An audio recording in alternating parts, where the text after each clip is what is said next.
Up in smoke, the plume seen here for miles. Just one station with the latest. Arrival, then arrest. Our news team on the scene as police take immigrants into custody. Redemption song. Former world champion Donald Thomas in the high jump final looking for gold. The National Report starts now. Now in HD.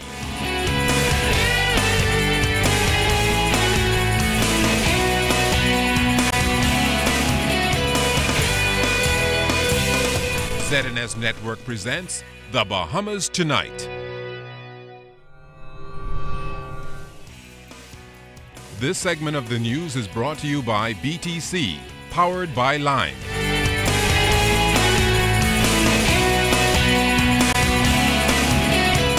Breaking news off the top tonight, the dump site on the Tonic-Williams-Darling Highway is once again on fire, sending smoke in the air that can still be seen all over the capital. This time, 600 feet of debris is fueling the inferno and has recreated a familiar nuisance for area residents. Fire officials tell us the fire broke out around 1 o'clock this afternoon, and from the looks of things, fire and health officials may have a battle on their hands for many more hours to come. DA tractors emerged from the smoky backside of a huge fire, hoping to create the access points for firefighters and ultimate relief for weary area residents. The strategy that we've set up, which will permit the use of at least 8 heavy-duty machines, and that will assist us in terms of creating a fire break. From the air or from the ground, it was a spectacular sight, but the flames and the fumes only fueled the frustration of this area resident. Within 20 minutes, this thing had spread to 1,000 feet in the air. Somebody needs to control this dump. This dump is not being controlled. How frustrating is this? How frustrating is this for me? My son has asthma. Right now he's suffering at home because of this. Explosions were reported to have been set off by the fire, carried to the west by moderate winds.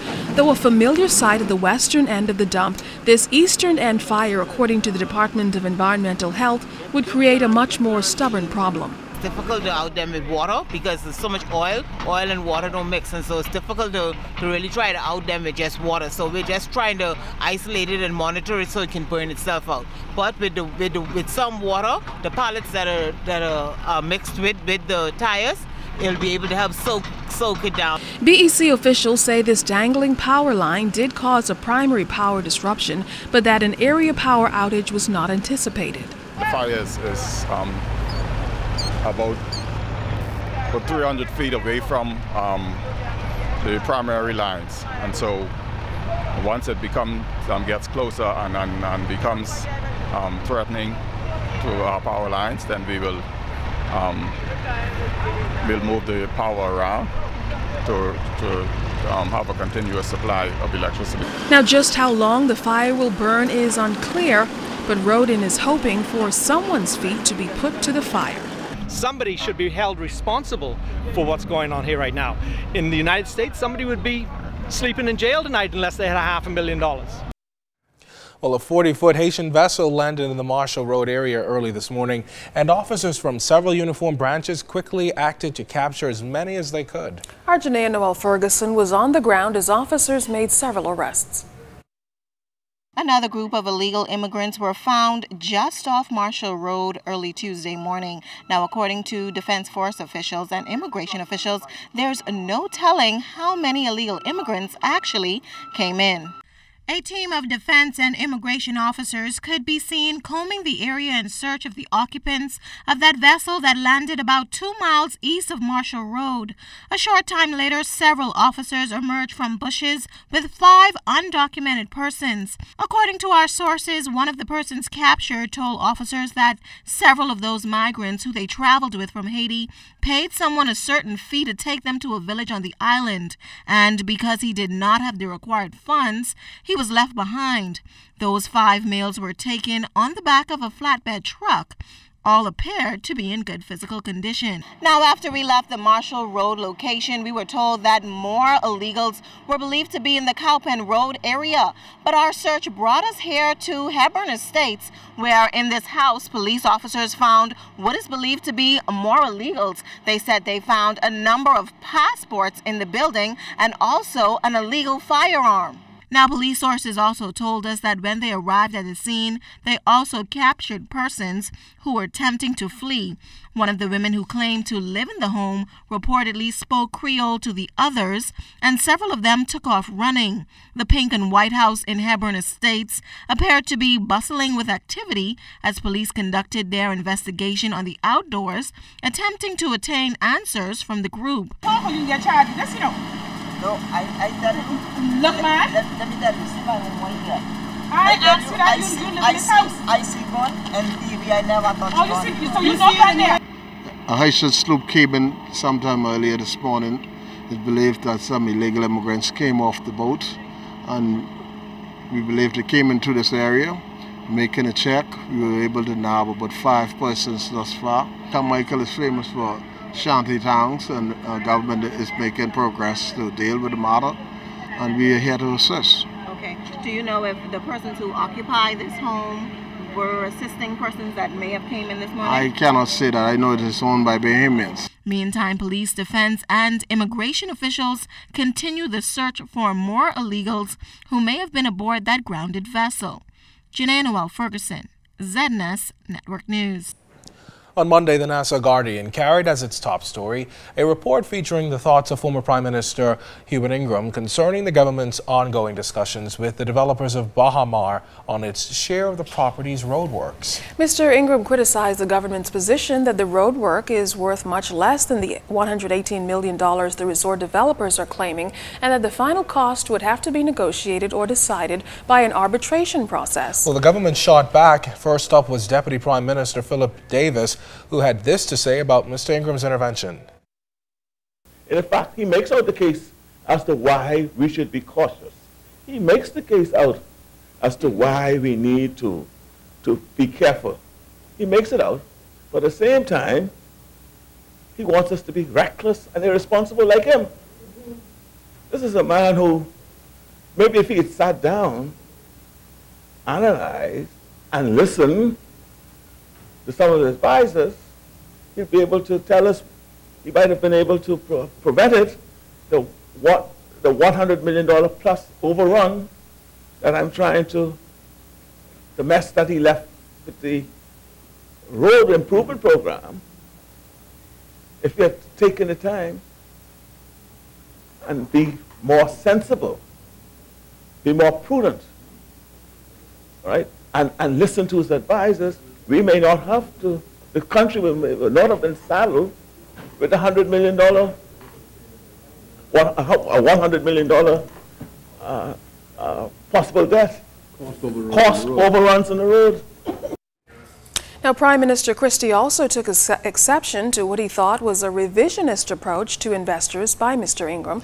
The Prime Minister shared in the House of Assembly, that is, the changes made to the heads of agreement by the former Ingram administration between the government and the developers of Albany. In that deal, certain pledges agreed to by Albany were written out of the deal, a move the Prime Minister says made little sense. With Albany, we agreed that there would be certain social contributions made by Albany that Albany agreed to in the heads of agreement. One, that the beach between the Moscow home and the caves would be made into a first-class beach for Bahamians. Two, right, that 300 acres of land would be made available to the government for purchase at $50,000 an acre, specifically to create a township where young Bahamians who cannot afford to buy homes now will have access to property to be able to do it. I just read last night the letter where the Ingram government waived those things and saying you don't have to do it. Minister of Tourism, the Honorable Obi Wilchcombe, is calling on residents engaged in criminal acts to stop and think about the damage they are causing to the country's tourism product. His comments came in the House of Assembly yesterday as the Evidence Amendment Bill and the Criminal Procedure Bill, both now passed, were being debated. We have been monitoring all of these sources abroad to ensure that the Bahamas is not being tagged as a country where it is not safe to visit.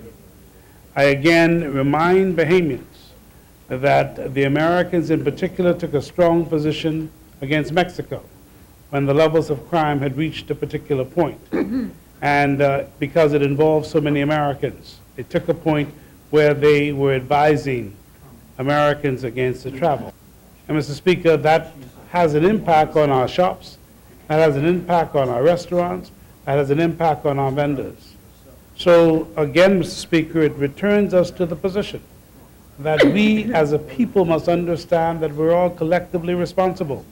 We're responsible for the peace and order of our country. And those persons who are engaging in crime must know that they are doing untold damage or told damage to our Bahamas by every action that they take, Mr. Speaker. In Monday's sitting of Parliament, Tall Pines MP Leslie Miller shared a number of personal experiences which influenced his support of the government's decision to appoint more judges to clear up the legal backlog.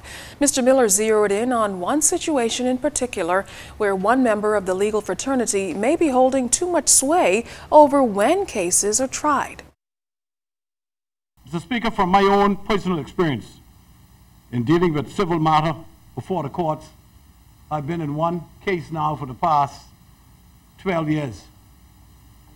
Mr. Speaker, the courts are so backlogged with cases that the judges has to go to one foreign lawyer anytime they attempt to convene to ask what cases he has before them. That's how bad it has gotten in this country. That no judge, no, that's a fact, that no judge, you go to court and the judge says, well, they got to wait on a certain man, a certain lawyer, to indicate how many cases he has. And then they set the agenda based on his time frame. I've seen that over the last 15, 20 years. I'm so happy that we would now have an opportunity to have more justices so that you can free up these courts that are so flooded. When cases go back, what I say, as much as what, maybe 10 years in some cases. The House of Assembly adjourned for the summer break last evening, but not before members passed 8 bills and 1 resolution. Passed were amendments to the Criminal Procedure Code, the Evidence Act, the Supreme Court Act, the Segregated Accounts Companies Act, the International Tax Corporation Act, the Insurance Act, the Pharmacy Act, and the International Business Companies Act.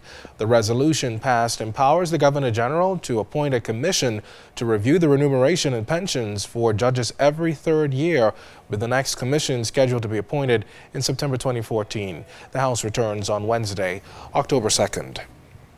Well, the Attorney General's office is about to be relocated to its new state-of-the-art offices in the new government complex on John F. Kennedy Drive.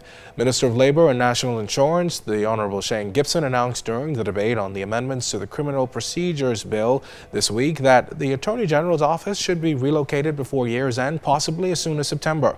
Minister Gibson says the electrical work is 100% complete and contractors are now putting in some security measures.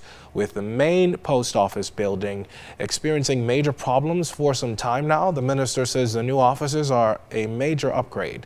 Initially, the Ministry of Tourism was supposed to be housed in that building, but the minister says the government thought it was more fitting for the AG's office.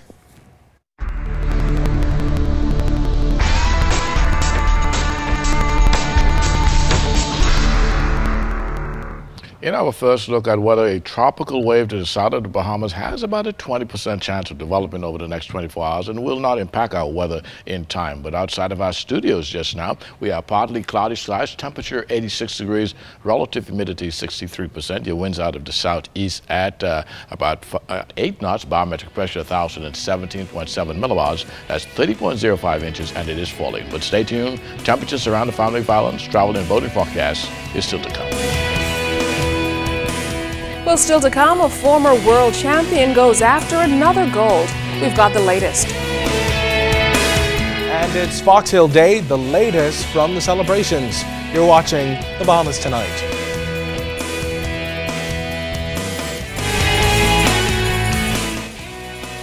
This portion of the news is brought to you by Shell Helix Ultra.